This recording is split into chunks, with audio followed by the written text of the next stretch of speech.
बच्चों, जब आप साइकिल चलाना शुरू करते हो तो सबसे पहले क्या करते हो? आप इस पे बैठ के पैडल मारते हैं और आप पैडल मारते ही रह जाते और साइकिल इस तरह से यहाँ पर घूमती रहती। अब देखिए, बहुत सारे बच्चे ऐसा सोचने लग गए कि ये पहिया निकल के चला जाएगा। बच्चों, ऐसा नहीं होगा, पहिया निकल के नहीं जाएगा।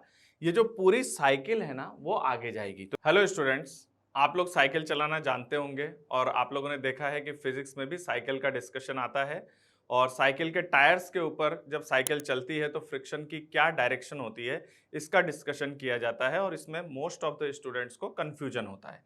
तो बच्चों, हम लोग यहाँ पर विजुलाइज करेंगे कि फ्रिक्शन किस तरह से टायर्स के ऊपर आता है। तो बच्चों, जब आप साइकिल चलाना शुरू करते हो तो सबसे पहले क्या करते हो? आप इस पे बैठ के पैडल मारते हैं। ठीक है बच्चों, तो जैसे ही आप पैडल मारते हैं तो क्या होता है कि ये यहाँ पर घुमाने की आप कोशिश करते हो। इसकी वजह से इधर से चेन आप पुल करते हैं और इधर से ये चेन इधर जाती है। इसकी वजह से क्या होता है कि ये जो पीछे वाला व्हील है ये रोटेट करने की कोशिश करता है।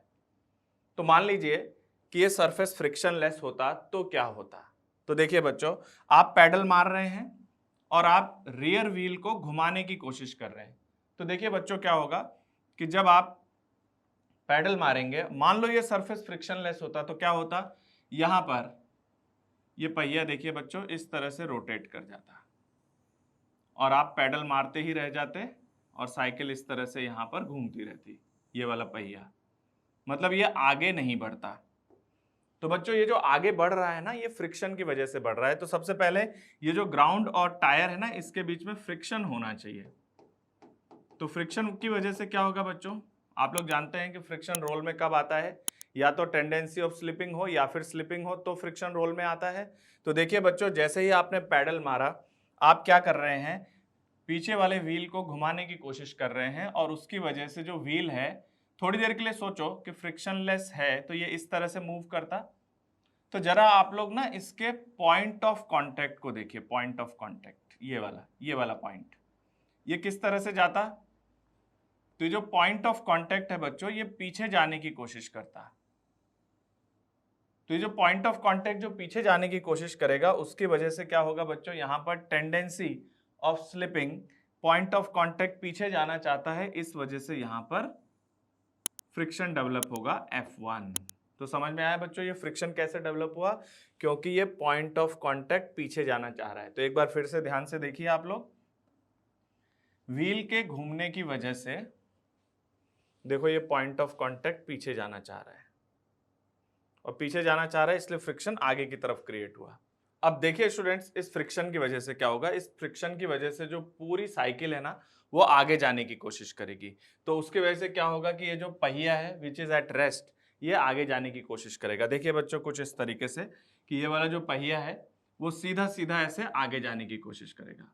अब देखिए, बहुत सारे बच्चे ऐसा सोचने लग गए कि ये पहिया निकल के चला जाएगा। बच्चों, ऐसा नहीं होगा, पहिया निकल के नहीं जाएगा। ये जो पूरी साइकिल है ना, वो आगे जाएगी। तो देखिए बच्चों, पूरे साइकिल पे एक बार आप लोग कॉन्सेंट्रेट करिए और क्या सिचुएशन होगा देखो।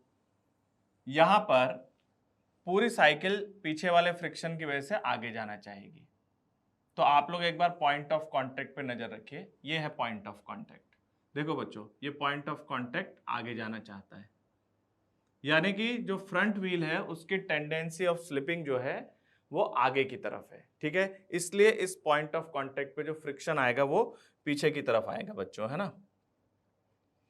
तो देखिएगा बच्चों, ये वाला जो फ्रिक्शन है F2, ये पीछे की ओर आएगा और ये जो F2 फ्रिक्शन है ये F1 की वजह से डेवलप हुआ है। यहां पर F1 फ्रिक्शन फोर्स ज्यादा होगा और F2 फ्रिक्शन फोर्स कम होगा। इस वजह से आपकी जो साइकिल है वो आगे की तरफ एक्सेलरेट करना शुरू होगी। ओके स्टूडेंट्स, तो अगर यहाँ पर फ्रिक्शनलेस सरफेस होता तो आपकी साइकिल मूव नहीं करती। ये जो फ्रिक्शन है, इन्हीं की वजह से ये साइकिल आगे की तरफ मूव कर रही है।